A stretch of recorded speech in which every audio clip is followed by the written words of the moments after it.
Welcome to another exciting Who Noun slideshow.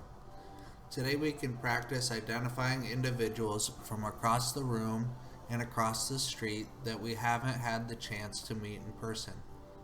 Trying to distinguish one individual from another from across the street is an opportunity to practice respecting individuals' right to self-identify. In looking at a group of individuals, so many trait categorizations factors rush through my brain. I've been practiced through society and internally as to which factors matter and which seem most efficient to differentiate one individual from another. Categorizations come to us all at once and in layers. So which ones do I choose to highlight first? Some of the sensitive ones can appear as the most efficient as we are practiced to use them. Is there a way to avoid identity assumptions when pointing out one individual from another from across the room? Does it even matter? I feel that it does. These opportunities come up when we don't expect it, and if I don't take a moment to consider the opportunity to choose, I will not change my point of view. Many times I fall back into using the sensitive common factors such as ethnicity, body style, race, age, gender, religious affiliation, level of ability, etc. Often utilizing some fun alternative factors such as clothing, hairstyle, accessories, facial hair, behavior, spatial relation, etc. are enough to differentiate one individual from another. So which factors do we see here first?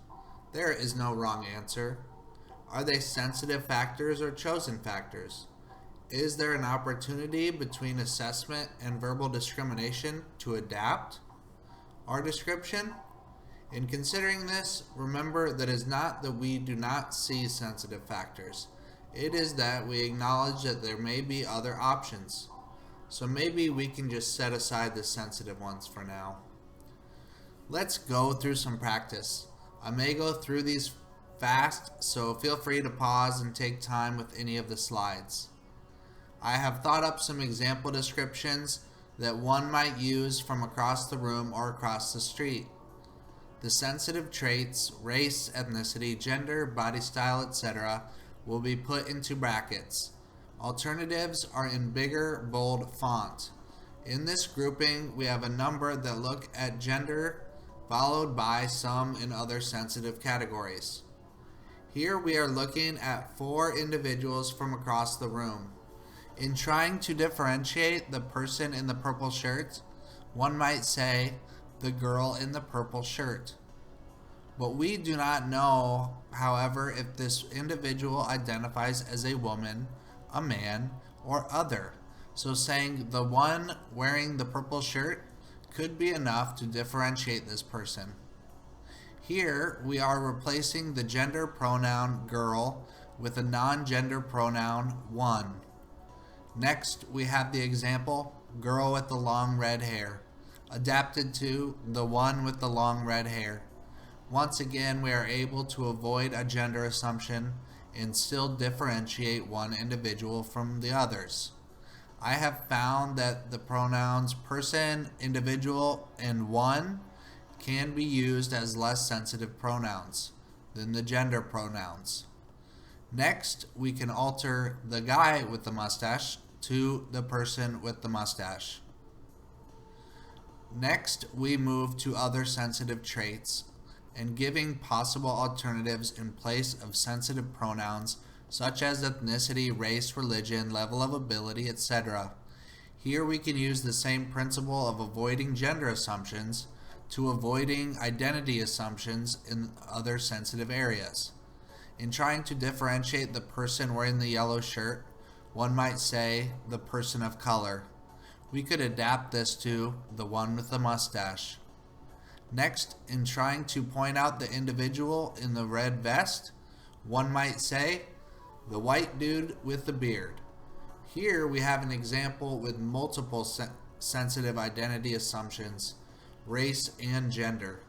It is possible, however, to point out the individual by saying the one with the beard For example, moving right along, looking at a group of 3 individuals from across the street.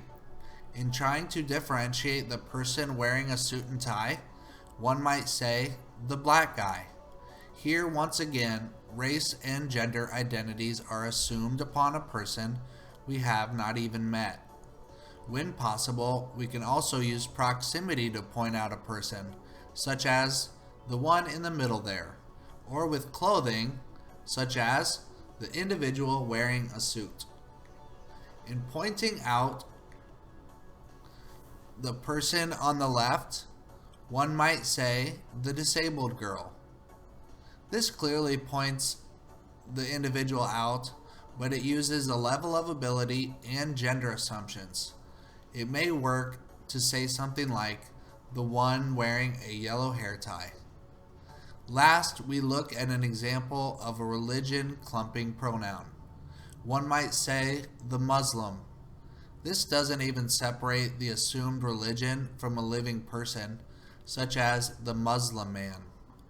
For this reason, I feel that the Muslim is even less dignified than the Muslim man.